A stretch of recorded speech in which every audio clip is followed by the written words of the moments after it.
Dor no amor. Meu nome é Sérgio Seixas, do grupo Terra de Rudá, e hoje eu gostaria de falar um pouco sobre essas dores do coração, que é a dor do amor. Mas antes, lembrando, quem quiser saber informações sobre o retiro da Terra de Rudá, sobre o medo, como lidar com medo de quê?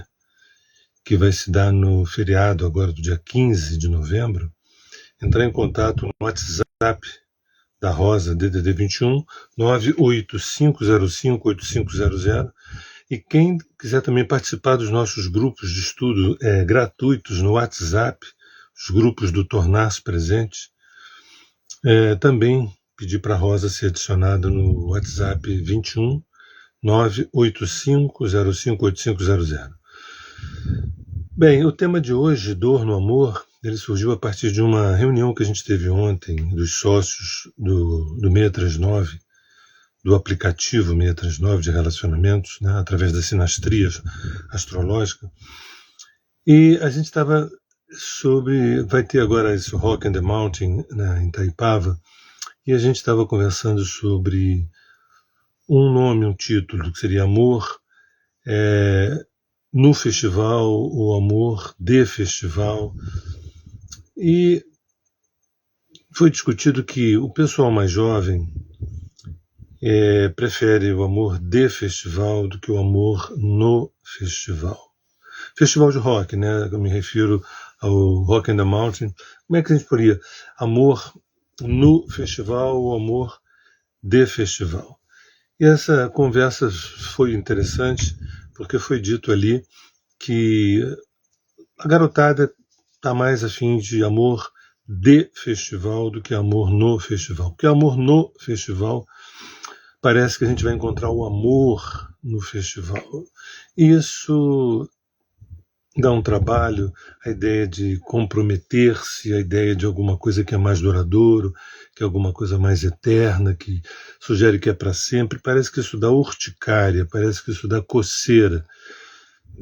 Parece que realmente deu errado lá com os pais, com os avós, com os bisavós, etc.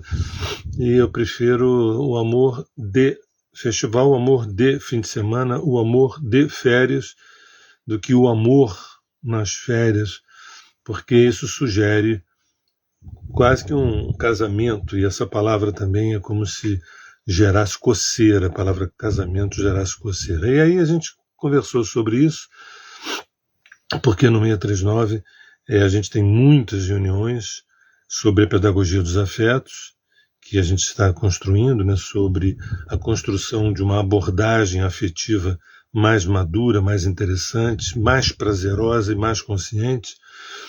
E aí que foi dito foi que, por que esse desejo de não se ter um comprometimento, por que se tem um desejo de algo tão mais rápido, tão mais leve, tão mais agradável, tão mais descartável, vamos dizer assim.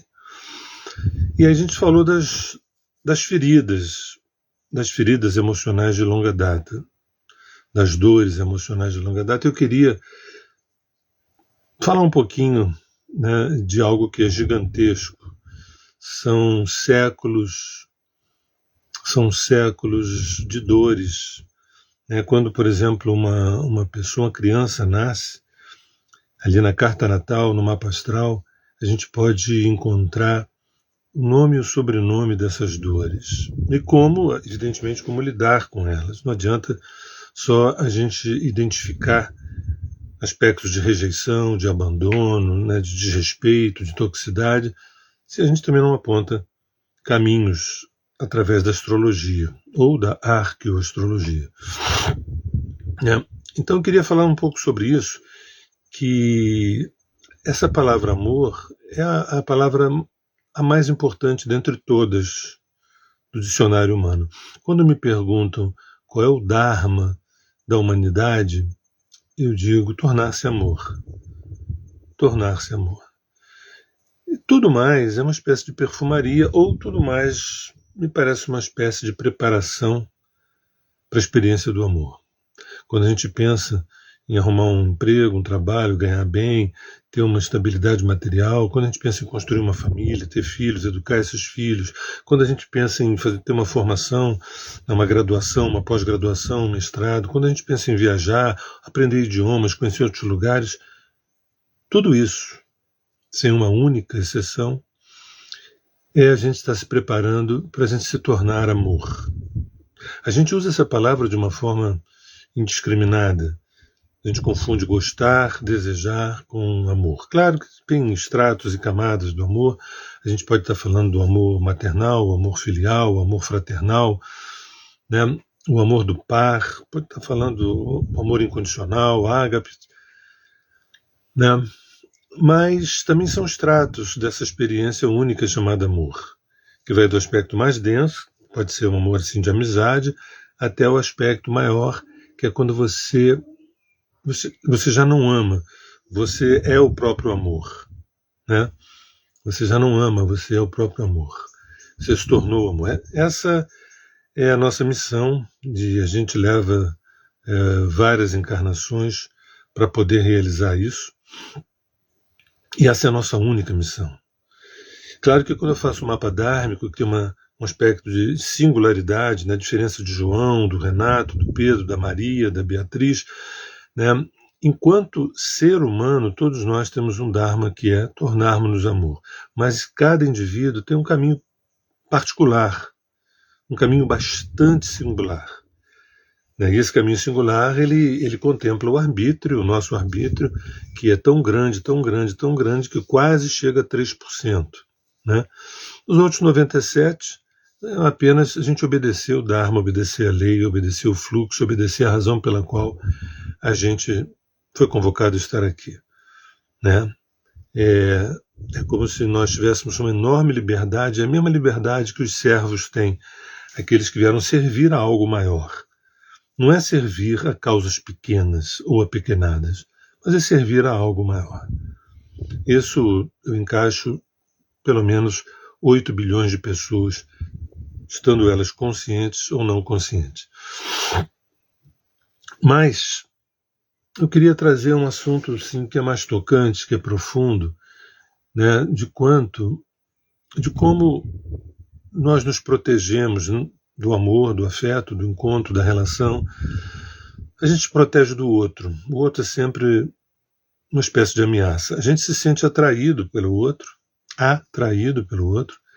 Quem sabe logo adiante a gente tira a letra A e pode dizer a gente se sente traído pelo outro. E depois a gente descobre que essa traição é nossa, projetada no outro. Mas a gente se sente atraído pelo outro até a 3ª, 4ª página e depois a gente vê, entre aspas, a roubada que a gente se meteu. A roubada é uma ironia, uma brincadeira, mas muitos sentem como roubada. Por isso essa história de que amor no festival, ou amor nas férias, não, eu quero o amor de férias, o amor de fim de semana. Né? Essa é uma educação nossa para tentar ter prazer. O que não for prazer, descarta. Né? E uma relação de intimidade, ela tem muito prazer e tem muitos desafios. E desafios doídos, sofridos, mas que tem um Dharma, que tem um objetivo, que tem um propósito, que é a gente se tornar mais quem a gente é, ou por outra a gente amar mais e melhor, ou por outra a gente ascender a dimensões mais profundas, mais sutis. E essa defesa que a gente tem do outro, essa proteção, porque muitas vezes a gente convida o outro com a mão e a gente afasta. Né? Tem essa experiência de vem, mas não vem tão perto assim. Por isso muitas pessoas se tornam controladoras, secas, pragmáticas, racionais, objetivas, como se estivessem lidando com uma espécie de planilha afetiva. Eu quero que você venha, mas para por aí, eu acho que está bom nessa distância. E a gente esquece que, por exemplo, um orgasmo, ele implica que 2 corpos se penetrem. Né? Mas mesmo assim, nosso medo é tão grande que a gente pode até viver essa experiência de penetração sem enxergar o outro, sem estar com o outro.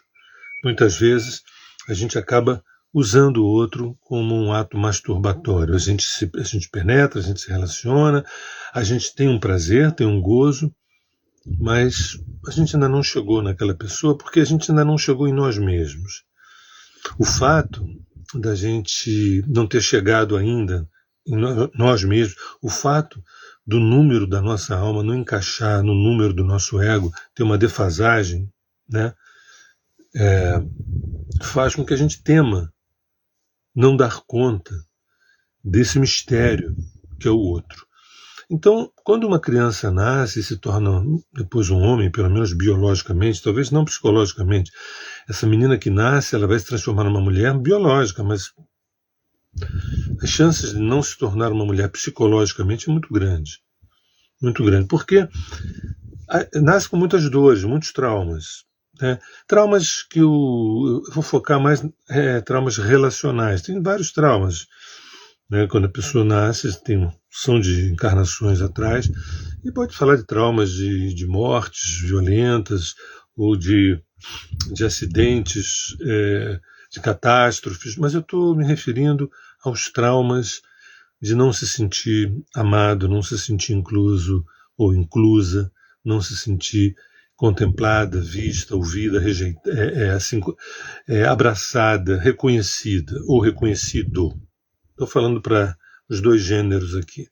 Mas as mulheres são mais sensíveis a isso. Os homens, eles acolchoam essa sensibilidade, eles encapsulam essa vulnerabilidade, né? Porque dentro do narcisismo masculino, você ser forte em relação às separações é como se fosse piegas demais para um homem chorar profundamente num ato de separação. Né? Isso são algumas das nossas doenças culturais, essas são muitas das nossas doenças civilizatórias, o homem não poder demonstrar que está arruinado porque a sua mulher foi embora. A minha fala não é uma fala heterossexual, é uma fala de todas as combinações sexuais possíveis e imagináveis. Porque se a gente pegar aqui e enumerar 19 possibilidades de gêneros sexuais e tudo, a gente vai ver que só tem uma combinação, que é o masculino com o feminino, que é o yang com o yin. Tá? Eu sempre cito isso, que é importante, porque às vezes na minha fala parece que eu estou me dirigindo aos heterossexuais. Não é verdade. Eu estou me dirigindo a todas as relações que têm masculino e feminino. E sabe quais são as relações que têm masculino e feminino? Todas. Todas. Quando dois homens se relacionam, é masculino e feminino. Quando duas mulheres se relacionam, é masculino e feminino.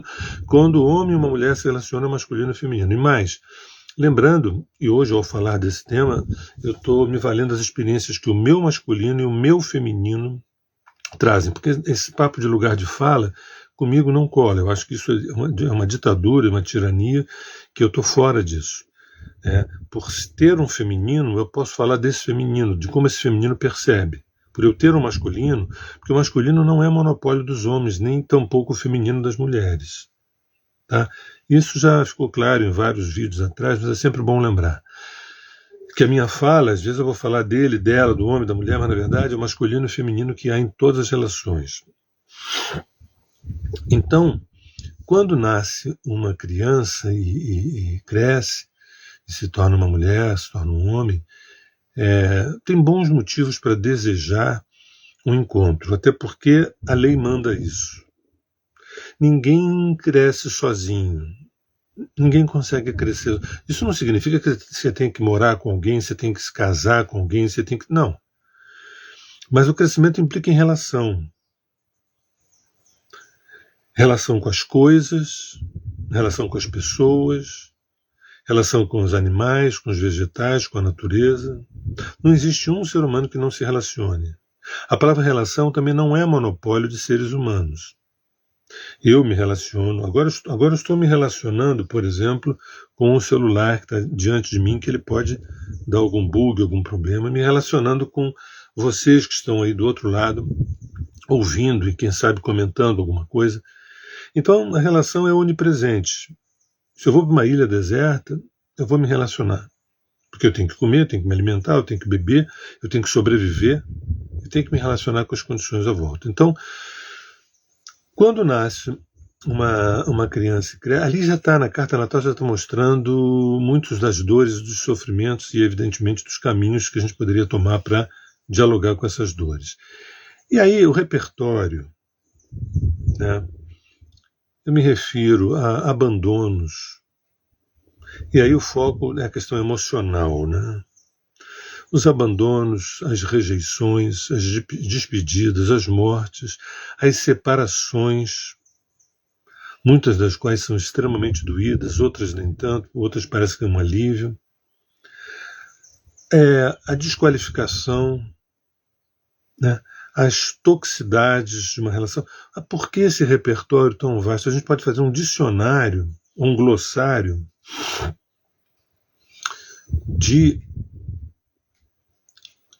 disfunções afetivas, de dores, de sofrimentos, né? Tem uma base disso tudo que é uma certa raiva, né? Do outro não nos aceitar como somos. E o mais curioso é que a gente não sabe como a gente é, mas a gente adoraria que o outro aceitasse a gente como a gente é. Isso já tem aí uma complexidade. Eu não sei quem eu sou, mas eu quero que o outro me aceite como eu sou. E eu, para ajudar o outro, eu vou mostrar que ele deveria transformar isso e aquilo, para ele ser um ser humano melhor e para a gente se relacionar melhor. Tudo isso é a base de um enorme sofrimento. O meu desejo de que o outro me enxergue quando eu não me enxergo, o meu desejo de transformar o outro como se fosse capaz de transformar alguém. E vocês sabem que no inferno está cheio de gente com boas intenções, né? O que tem mais lá são pessoas de boas intenções. Quando a gente ama, quando a gente se relaciona, a gente está cheio de boas intenções. Né? Quando a gente controla o celular do outro, com medo que o outro nos traia, vai fazer bobagem, é na melhor das boas intenções, é para preservar a relação. Entendeu? Tem gente até que busca na infidelidade uma tentativa de preservar aquela relação. Olha, se eu não fosse infiel, meu casamento já tinha terminado. Ou seja, a gente tem um repertório vasto para poder manter uma relação, ou um repertório vasto para também detonar as relações. Né? Existe muita raiva de berço. Essa raiva de berço tem uma base também ligada à frustração. E essa frustração, a princípio, não tem a ver com o outro. A princípio, essa frustração tem a ver com o fato de eu não ter realizado as coisas que eu deveria ter realizado. Existem, no mínimo, duas frustrações bem importantes. Uma é aquela que eu desejei fazer aquilo, realizar aquilo, ou me tornar aquilo, e não consegui. Não consegui porque fui incompetente em realizar, ou não consegui porque aquele meu desejo não tinha nada a ver comigo, nada a ver com o meu Dharma. E a ficha nunca caiu sobre isso, ou foi cair lá na frente. Né? E um outro tipo de frustração é exatamente quando você faz um enorme esforço em realizar alguma coisa que não tem nada a ver com a tua alma, e aquilo não sai. E o teu ego, por não ter amadurecido, né, você se sente fracassado, derrotado, nunca valorizado. Tem gente que recebe um par de chifres numa relação e a relação acaba terminando e a pessoa vive uma dor absoluta, e muitas das pessoas lá na frente acabam agradecendo aquela situação porque descobriram, na verdade, quem era a pessoa que fez isso e como é que a pessoa estava se anulando, como é que a pessoa estava deixando se passar por cima, né? A consciência acoplada ao tempo ajuda muito. O tempo não resolve nada. Não vamos atribuir ao tempo, né? Tempo sem consciência é apenas tempo, é apenas um relógio girando.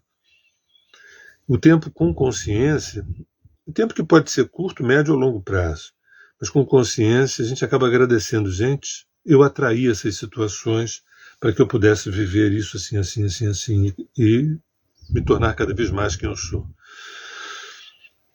Então, há uma base de uma raiva, né? A guerra dos sexos, né? E essa raiva baseada numa frustração, e essa frustração, a princípio, não tem a ver com o outro, tem a ver com a maneira como eu criei expectativas sobre a minha vida e não realizei ou porque fui incompetente ou porque essas expectativas não traduzem de fato a minha essência. Mas isso é muito complexo para uma inteligência mediana. É mais fácil apontar o dedo para o outro e dizer que eu tenho raiva de você porque você fez isso assim, assim. Então, na prática, a gente traz essa guerra dos sexos, essa raiva, entre aspas, crônica, né? Que para mim a base é essa autofrustração que a gente projeta no outro. E a gente espera que a nossa felicidade dependa, né, da atitude, da postura, das escolhas que o outro possa fazer em relação à nossa vida. A ideia de aceitar o outro como ele é complicado, porque nem o outro sabe quem ele é, tampouco eu. Né? Então, por um lado, tem um pisar em ovos, uma insegurança muito enorme de cada um sobre a possibilidade do abandono. É uma das dores mais complicadas, a experiência da traição, de você se sentir traído, perceber que teu homem ou tua mulher está indo para a cama com uma outra pessoa, ou está apaixonado por uma outra pessoa. Isso, por um lado, fere o nosso narcisismo, a nossa autoimagem, a nossa vaidade pessoal, mas também toca em assuntos mais profundos do tipo: por que eu não sou suficiente para que essa pessoa, esse meu marido, esse meu namorado, minha namorada, minha esposa, possa, dentro da relação, viver um espectro enorme de possibilidades sexuais, afetivas, intelectuais, espirituais. Essas traições, de alguma forma, primeiro que mostram áreas que a gente está se traindo, mas também mostra que a gente também não dá conta de tudo, né? Porque, por exemplo, quando a gente percebe que o meu sonho de consumo é perceber que eu sou uma onipresença na vida do outro, que o outro vê em mim tudo o que ele precisa. Bem, aí você se tornou Deus, e que se você se torna Deus, você pode até se desinteressar da outra pessoa, porque ela não tem muito mais a te acrescentar. Então, esse jogo, esse risco da perda, esse risco do outro partir, esse risco de você se desinteressar por alguém que você já foi apaixonado, é um dos riscos mais incríveis, mais maravilhosos. A gente, quando faz um concurso público e que a gente quer ter todas as garantias, quando a gente entra para uma estatal, sabe que você não pode ser mandado embora, a não ser por uma justa causa. Se você tem fundo de garantia, 13º, férias, você tem CLT, você tem ali, você pode também se acomodar numa boa, você não precisa... Parece que são riscos zero. A vida não tem CLT, a vida não tem fundo de garantia, a vida não tem férias nem 13º. A vida é você se equilibrar num fio tênue com uma rede de proteção invisível chamado consciência. Que fique claro que esse nosso equilibrista em cima desse fio fino chamado jornada existencial, jornada encarnacional, tem uma rede de proteção chamada consciência. Que o que está em jogo aqui não é não morrer, ou não sofrer, ou não adoecer. O que está em jogo aqui é o risco de não se aprender nada. E repetir de novo, voltar de novo. Adoecer, sofrer, morrer, desde que a gente se conhece por gente, isso está no nosso dicionário. Né? Agora, aprender situações que efetivamente são profundas para a nossa alma, aí o buraco é mais embaixo. A gente inclusive teme, porque tem certas coisas que podem mexer com a nossa identificação identitária. A gente tem certas autodefinições, certas autoimagens, porque vou aprender algumas coisas sobre a minha essência, sobre a minha alma, vai dar uma desarrumada. É aquele mesmo risco quando um casal vai fazer terapia de casal, ou quando a esposa vai fazer terapia de casal, que o medo diz assim: já vi que a gente vai se separar. É um medo enorme de tocar em certos assuntos. É o medo do desconhecido. É o medo do escuro. É o medo do não sei como lidar com isso. Então, essa história de eu prefiro o medo eu prefiro amor de festival do que amor no festival, é porque eu não quero me comprometer. Quanto menos eu me comprometo, menos eu sofro. Quer dizer, eu não posso sofrer, eu não posso sentir dor, eu tenho que sentir só prazer. Né? Isso também é uma dinastia relativamente moderna. Tá? Né? Os antigos estavam mais acostumados com a dor e o sofrimento. A minha fala aqui não é uma apologia ao masoquismo, mas é uma apologia a gente falar, olha, um parto dói. Um parto dói. E a gente, numa existência, a gente tem muitos partos. E as relações afetivas são fórceps. Por que a gente se interessa por alguém?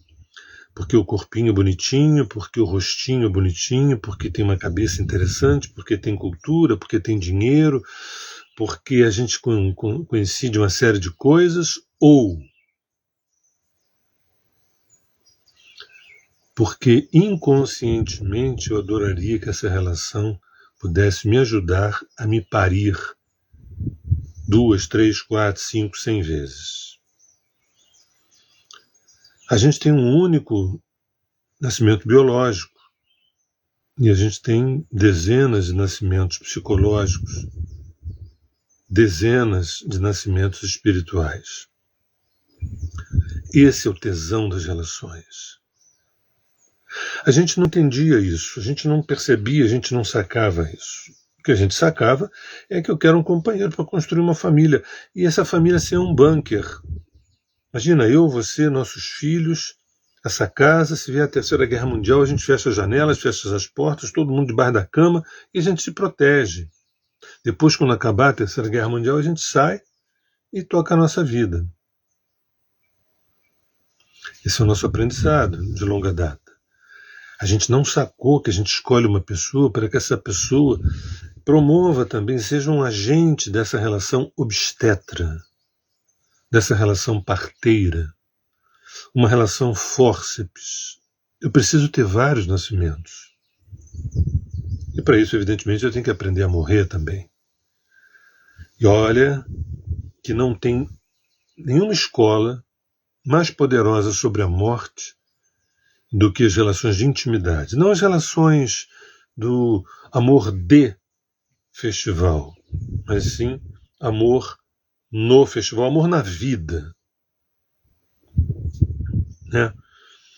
Porque são nas relações de intimidade que a gente conhece o que de fato é morrer. São muitas mortes e muitos nascimentos. Quando as pessoas se acomodam, né? Não quero ouvir, não quero ver, não quero falar. E aí é uma espécie de uma relação fúnebre. Essa relação passa a ser um cortejo fúnebre. São dois mortos-vivos tentando acumular coisas. Certamente são materialistas. Porque uma pessoa que é minimamente espiritualizada, ela percebe que tem muita história para viver para além do acúmulo de pseudo-seguranças, para o acúmulo de pseudo-seguranças. A minha fala é para trazer à tona essas dores, né, da rejeição, do abandono, né, do desrespeito, de não se sentir visto. Olha, de não se sentir percebido, não se sentir valorizado, não perceber que o outro está te enxergando. Depois eu descubro que o outro não enxergava ele. E que o outro tinha um projeto para mim. Mas que, na verdade, esse outro nem sabia qual era o projeto da alma dele. Quando eu fui entendendo mais como funcionava a banda, como é que a banda tocava, a minha capacidade de perdoar foi aumentando.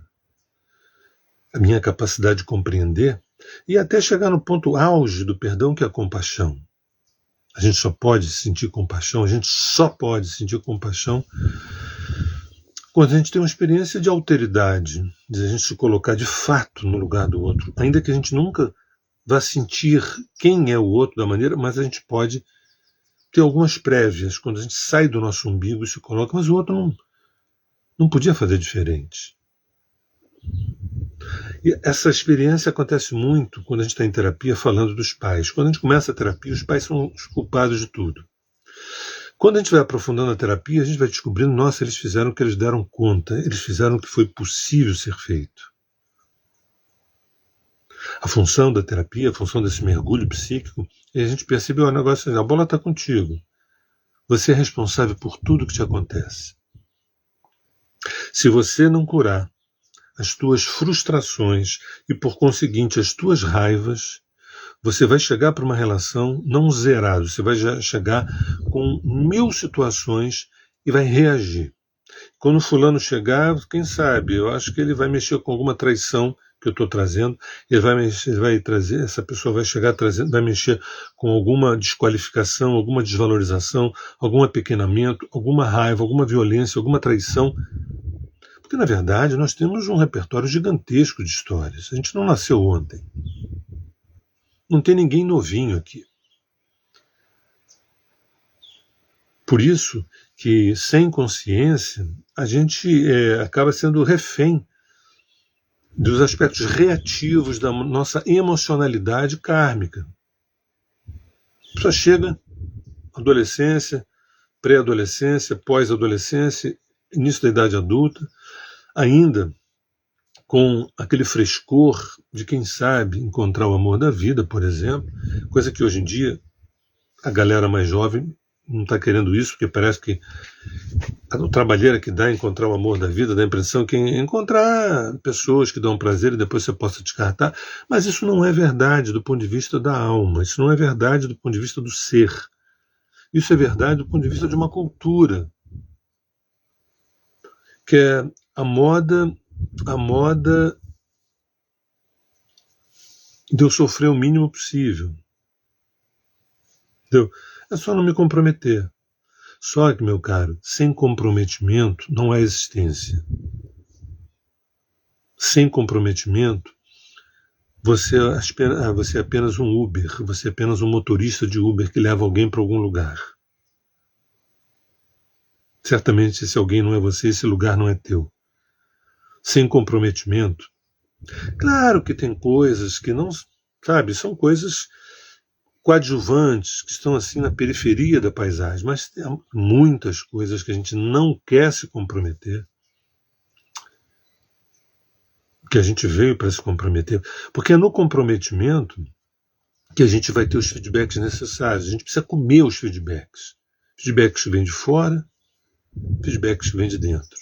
A gente precisa se alimentar desses feedbacks, desses insights, dessas intuições, dessas sacações, dessas fichas que caem. Então,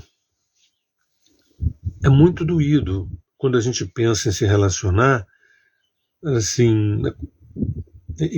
Não, depois não é. Você está numa juventude, está mais ou menos fresca, você encontra alguém, bem, necessariamente você vai ter que viver ali situações situações onde marcam. Porque a gente se atrai pelas semelhanças no primeiro momento. Nossa, olha só, a gente tem tantos pontos em comum. No momento seguinte, a gente vê as diferenças. Essas diferenças podem ser complementares, isso é muito legal. Mais na frente, essas diferenças podem ser complicadas, bem complicadas. Bem complicadas. E aí, não quero lidar com isso, descarto, ou não quero lidar com isso, finjo que eu não estou vendo, ou eu preciso lidar com isso, até que um ciclo se encerre. Quando um ciclo se encerra, a relação acabou. Você não tem que ficar com alguém a vida inteira. O ciclo se encerrou, você aprendeu o que tinha que aprender. Como é que eu sei disso? A gente sente que aquilo terminou e eu deixo ele embora. Mas o que acontece na maioria das vezes é uma relação abortiva. A gente aborta, a gente deleta, sem concluir. É como se a gente chegasse, sabe, na metade do livro e tá bom, chega, fecha o livro, sabe, já enchi o saco, passa para outro livro. Você nem leu a conclusão, você nem chegou na conclusão. Não. Tem gente que vai dizer, narcísica, não, eu já sei onde é que o livro vai levar. Outros falam assim, é muito cansativo. A relação é muito cansativa. Então um corpinho, né, com pernas, braços, tronco, cabeça, sexualidade, 7 chakras e outros chakras, morre de medo da relação mais próxima, né? Será que você vai mexer com o meu foco de rejeição? Será que você vai mexer com o meu foco de abandono? Será que você vai reproduzir uma parte da minha mãe que foi terrível para mim, que ela não consegui, nunca senti que ela me amava? Será que você vai reproduzir uma parte do meu pai que exigia que eu fosse algo que na verdade eu não queria ser? Será que você vai reproduzir uma desqualificação que eu sinto no meu trabalho? Ou você vai me aceitar como eu sou? Afinal, uma boa pergunta: quem sou eu? Será que eu tenho uma imagem nítida minha que eu possa compartilhar com o outro? Ou para mim a minha própria imagem é tão confusa que eu não sei qual é a leitura que o outro faz de mim? E às vezes eu esbarro com pessoas, né, confusas, que não estão entendendo de onde vieram, para onde vão, complicado, e eu não percebo que essa pessoa que eu atraí é a imagem e semelhança de como eu me sinto e onde eu estou na minha vida. Confuso, meio perdido, não sei se é para cá, se é para lá que eu vou. É isso que eu vou atrair. Não tem condições nenhuma de eu, nessa situação de caos interno, eu atrair uma pessoa completamente centrada. Você pode atrair uma pessoa um pouco menos caótica, um pouco mais caótica, mas não faz sentido. Vocês, se se cruzarem numa festa, nem vão se enxergar. Uma pessoa em discernimento e uma pessoa completamente difusa, elas nem se enxergam. São invisíveis umas às outras.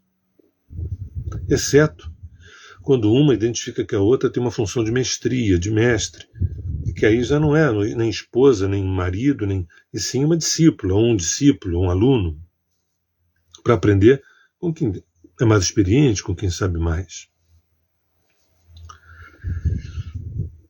Do que eu estou falando? Qual é o meu foco?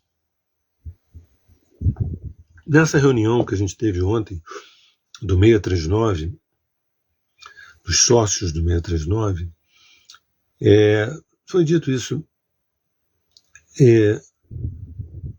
Essa juventude tem uma dificuldade de relação mais estável, mais profunda, de maior comprometimento, porque eles percebem, é uma história de dor muito grande, dos pais, dos avós, enfim, dos tios, né?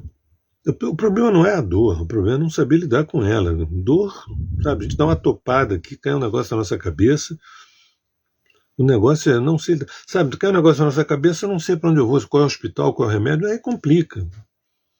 As dores emocionais também, não, sabe, ninguém nos prometeu uma mão com açúcar, ninguém nos prometeu, olha, isso aqui é um mundo encantado.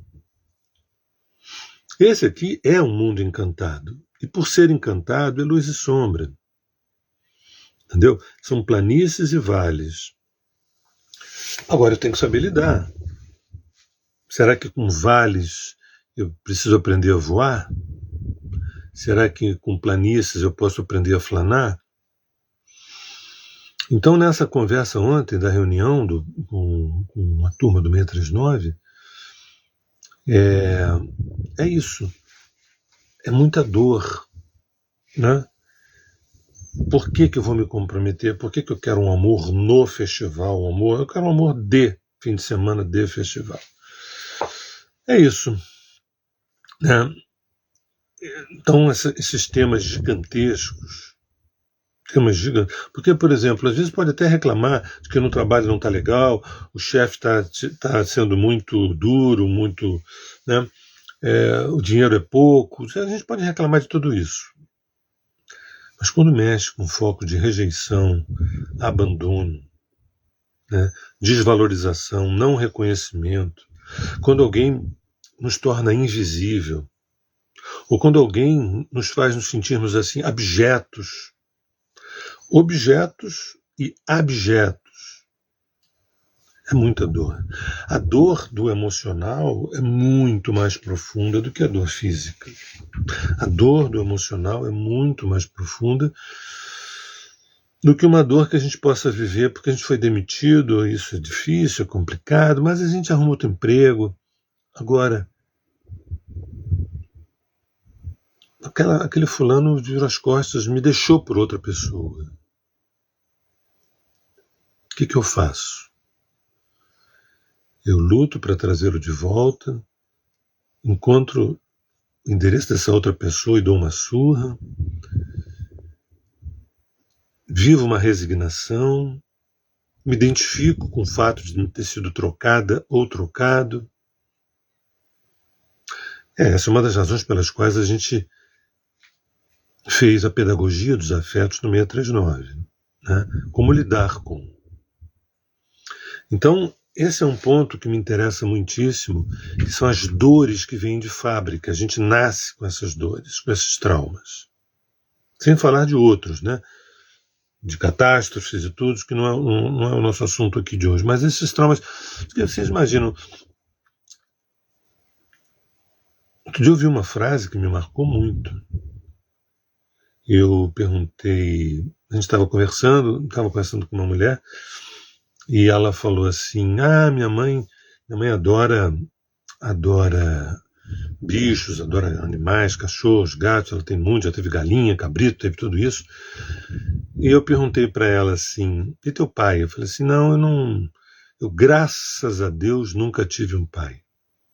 Eu acho que eu não vou ouvir essa frase novamente, eu só ouvi uma vez na vida, relativamente recente, e olha que eu tenho 43 anos de clínica. Eu não ouvi na clínica isso não, eu vi no mundo aí, corriqueiro, andando por aí, a pessoa me disse, graças a Deus eu não tive pai. E ela estava sozinha. E ela disse que nenhum homem presta.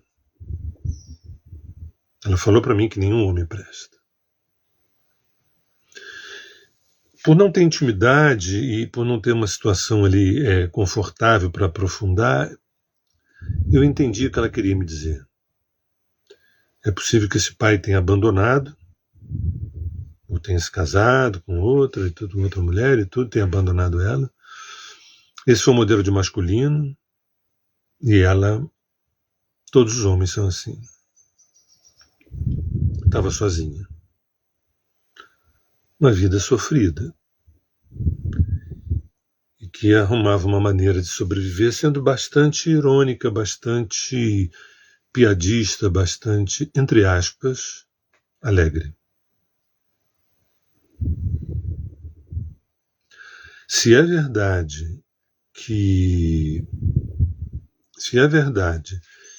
o amor é a maior experiência, ou por outra, a única experiência nossa, e é bem verdade, quando eu falo do amor, eu não estou colocando que o amor dependa de um homem ou de uma mulher. O amor não depende nem de homem nem de mulher. O amor é um organismo vivo, ou por outro, o amor é o organismo vivo chamado vida, que habita todos os universos. E a gente pega um filetezinho do amor, projeta em fulano ou em fulana. Então, a gente nasce com o peito muito doído. A gente nasce com o peito muito doído. De situações que a gente não lembra. Mas basta aquele primeiro amor dar uma merda federal, dá a impressão de que a memória ancestral vem, você precisa se proteger, se defender. Claro, não vou estender aqui, mas alguém me pergunta como é que a gente lida com isso. A pergunta é a seguinte, né? Uma pergunta de $1 milhão. Né? Como é que a gente lida com todas essas feridas? Abandono, rejeição, desqualificação, invisibilidade, né? Como é que a gente lida? Pasmem, mas a resposta é uma resposta simples, né? Conheça-te a ti mesmo, torne-se quem você é, que essas situações, o não do outro jamais será uma rejeição. A partida do outro jamais será um abandono. Porque não há abandono dentro de você, nem há rejeição dentro de você. Quando você se torna quem você é, a partir de todo um processo de conhecimento de si, que leva vidas, ou quem sabe, agora, você sabe lidar com isso. Está pronta para a experiência mais importante, que é o amor. Tomei na cabeça aqui e ali, nossa, foi interessante, doeu, acolhi a dor, ela fez o trabalho que tinha que fazer, soltei, liberei, estou pronta para outra relação, que certamente vai ser num patamar acima. Como é que é?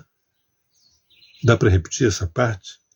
Seguinte, tive a relação, tomei uma pancada, assimilei a pancada, doeu muito, sofri, acolhi essa dor veio, fez o trabalho dela em mim, eu soltei, ela partiu, eu me tornei uma pessoa renovada num outro patamar, e a pessoa que eu atraí, gozado, não veio com essas velhas questões, são novos desafios, cada vez mais qualificados, eu digo.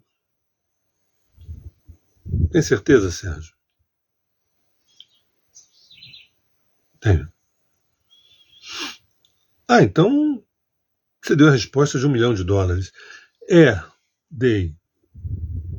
Aliás, não é minha, né? Conheça-te a ti mesmo. Infelizmente, essa frase não é minha. Mas dei a resposta. Mas vai realizar essa resposta.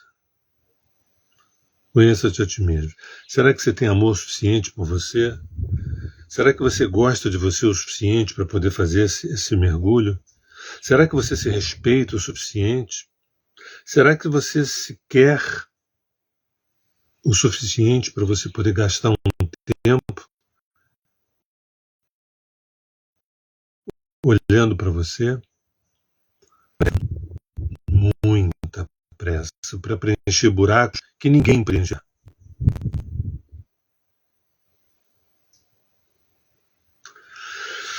É isso, gente. Hoje o meu objetivo foi dizer que uma certa juventude que diz: eu não quero encontrar o amor da minha vida, eu quero encontrar o amor de fim de semana, o amor de férias, o amor de um festival, porque eu não quero me comprometer, porque isso gera muito sofrimento. Por detrás disso está trazendo aqui um caminhão de dor, né?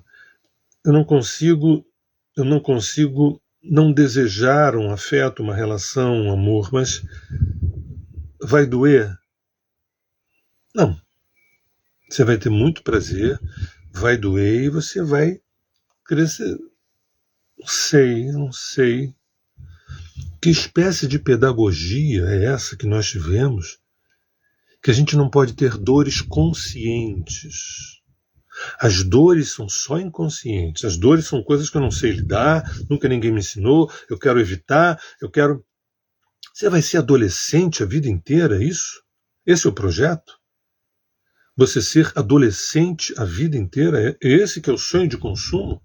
Isso é um delito, isso é contra a lei, isso é contra o Dharma. Se a vida te pega na esquina, ó, rasteira. A psique manda andar. A psique manda andar. Escuta, vamos adiante. Eu preciso curar esse passado. Eu preciso transformar, alquimizar esse passado. Passado esse que mora nesse peito. Porque senão, não quero sair de casa. Ou então, eu posso casar, ter filhos, posso fazer tudo, mas eu não enxergo esses filhos, eu não enxergo esse homem ou essa mulher, eu não enxergo ninguém, mas eu consegui realizar o protocolo.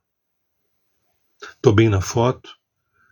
Exigiam de mim um casamento, eu casei. Exigiam de mim filhos, eu tive. Exigiam de mim um emprego estável, eu tive. Exigiam de mim uma estrutura, eu tive. Só que eu não enxerguei meus filhos, não enxerguei meu casamento, não enxerguei o trabalho. Quando bate uma foto e me bota no Instagram ou no Facebook, eu estou sorrindo. Mas se você olha nos meus olhos, vocês vão encontrar que eu estou em algum outro lugar que eu não sei qual. A gente não está aqui para realizar protocolos para terceiros. A gente está aqui para a gente gozar quem nós somos e compartilhar isso com o outro, provocando que o outro seja de fato quem ele é. Posto que as nossas diferenças, as nossas singularidades é mel de abelha. Meu nome é Sérgio Seixas, do Grupo Terra de Rudá e do aplicativo 639 de Relacionamentos Conscientes, um aplicativo voltado para sinastria astrológica, né? Ao contrário dos aplicativos que mostram fotos aqui e ali. Espero que vocês tenham se tocado, ou que tenha tocado o coração de vocês, de acolher esse lago que tem muita dor. Não tem só dor, mas tem muita dor. Muita dor. E essa dor eu dei nome e sobrenome quando eu falei das experiências de abandono. Principalmente, eu resumo numa frase. Se me pergunta qual é a dor número 1, nem vou dizer eu não me senti amado, porque isso tudo é consequência. Eu fui abandonado, é consequência. Eu me senti rejeitado, é consequência. Qual é a causa? Eu não fui visto. Também tem um outro ponto. Eu não me deixei ver. Eu não fui reconhecida. Eu não me deixei reconhecer. A partir daí, gente, as pessoas podem rejeitar porque não sabem nem quem estão rejeitando, pode abandonar porque não sabe nem quem está abandonando. Sabe o nome e sobrenome, mas não sabe de alma, não sabe de essência, não sabe de coisa nenhuma, vida que segue, e a gente continua adolescente. Beijo no coração, meu nome é Sérgio Seixas e a gente se vê em breve. Espero que esse material tenha tocado teu coração. Até agora.